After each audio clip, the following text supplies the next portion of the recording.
It takes patience. It takes patience. Do not give up. Do not give up. There is still hope. There is still hope.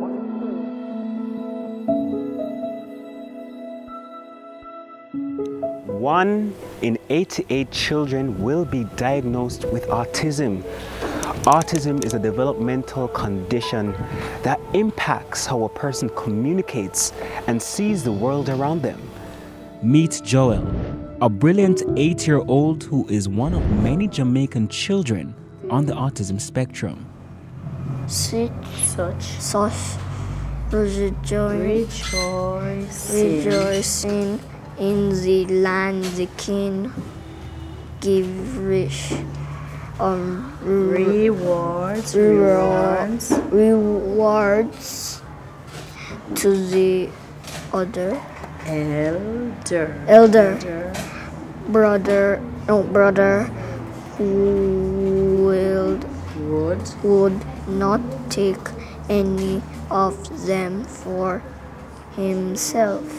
Joel is not able to work as the others do. He does a little reading, but if your eyes are not on him, he will find other things to do. He really likes to write. He gradually started talking at about 6 years old, 5, 6 years old. Started to learn to talk. After taking him to the doctor recommended that we allow him to go to kindergarten. And so he started kindergarten at West Indies College. I am not a specialist teacher. I was not trained to teach somebody like Joel. But in my training, we are able to detect the challenges seen. And what we do, we would make the recommendations so that he could get the help and be in the environment where he can be better helped. When he was much younger, he had speech delay and he couldn't speak, but he would always point if he wanted something, or he would bang his head on the door if he was upset. And especially as it relates to potty training, that part was quite challenging. Autism is a spectrum disorder, which means that there are many ways it can affect people. Unlike Joel, 25% of autistic people are nonverbal. That's the dog, that's the flower, that's the grass, the straw in the brown house, the Snoopy's doghouse, and that's it. We had to get a ceiling fan because he's very fascinated with ceiling fan, and he makes them out of Play-Doh. 5 of them, except for this. I do have a motor for it. This was a Dawn Rod. Is the name Brian telling you? And it doesn't have a blades. When I make a blades, this year, this fan is only a 42-inch Panton.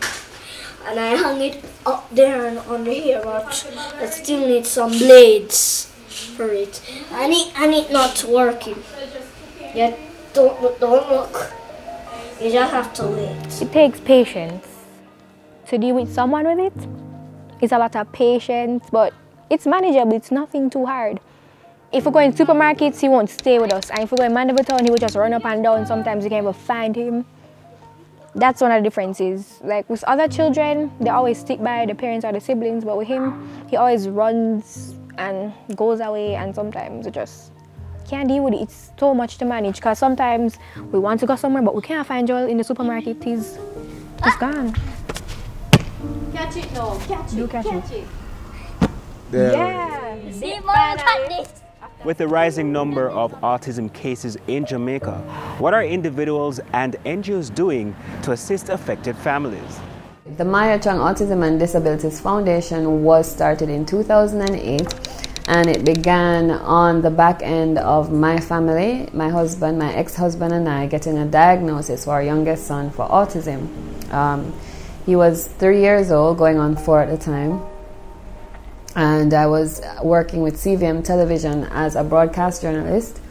I thought to myself that if I helped the other people in Jamaica who up until that time I'd never heard of autism in Jamaica. I read about autism in a Time magazine when I was going to Carmack, and I thought, wow, I'm really lucky to be the only autism affected family or a part of it. You know, I must be super blessed. So I started the foundation with the hope that I would find others and that I could talk to them. The Maya Chung Autism and Disabilities Foundation in and of itself is a tiny little David against a Goliath. We've made vast inroads for which I'm very grateful, and we continue to, because we become 10 years old in April 2018, and that's a big deal. 10 viable, solid years, raising multiple millions, going out to families that are affected both with autism and special needs is not anything to be, you know, poo-pooed. But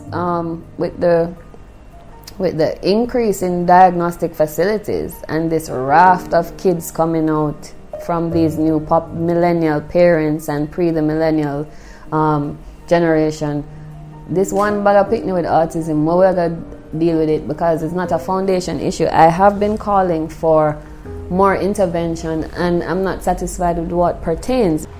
Dolphin Cove did a fundraiser. We dedicated a day, and what money we raised we gave to the Autism Society, and it was 1.2 million. If that could be done by more entities and more private sector people, it would help tremendously. The whole world is evolving, and knowledge and education has grown so much. And with the dolphin business in particular, there's no proof, but there have been programs done where children of autism or challenged children can work with them, and it has proven to achieve that they have been able to overcome some of their fears. So that going into the dolphin business, it brought that forward. I think the private sector could put together and form a school where they can go to, because it needs dedication and special training, and the persons that teach the autistic children have to be trained, and I think that's what we are lacking. The Maya Chung Autism and Disabilities Foundation would like to mount an appeal at this time to anyone who wants to join our work to just call us, as I said, 1-876-435-5961. That number is viable around the world. Email us, mcautismfoundation@gmail.com. Go to our website. There's contact forms and there's a lot of information for you to view. I think it's a very good idea if more corporate companies could dedicate one day a year their income to a charity, a worthwhile charity. And autism is a worthwhile charity. We need more people to join in giving back. We earn it, we should give back some. My word of advice to any other person who has an autistic sibling, my word of advice is do not give up, press on. It's just temporary, and over time you get used to it. And another thing, God puts challenges in your life so you can become stronger, you can learn, and just press on.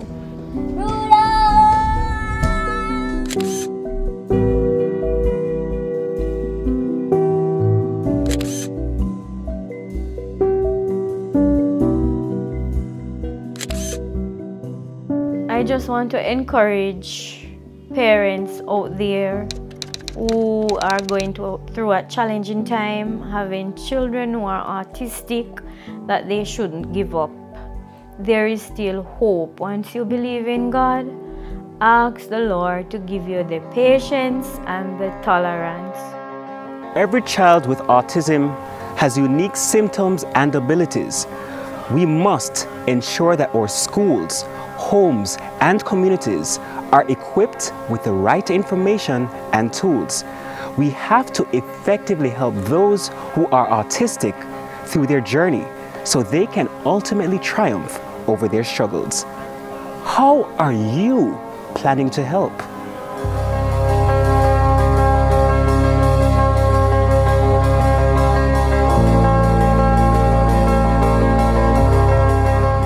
David, his name is David. What's so special about your brother? He's my brother, and you riding on the bicycle. Oh. He allows you on the bicycle with him? Joel? Okay.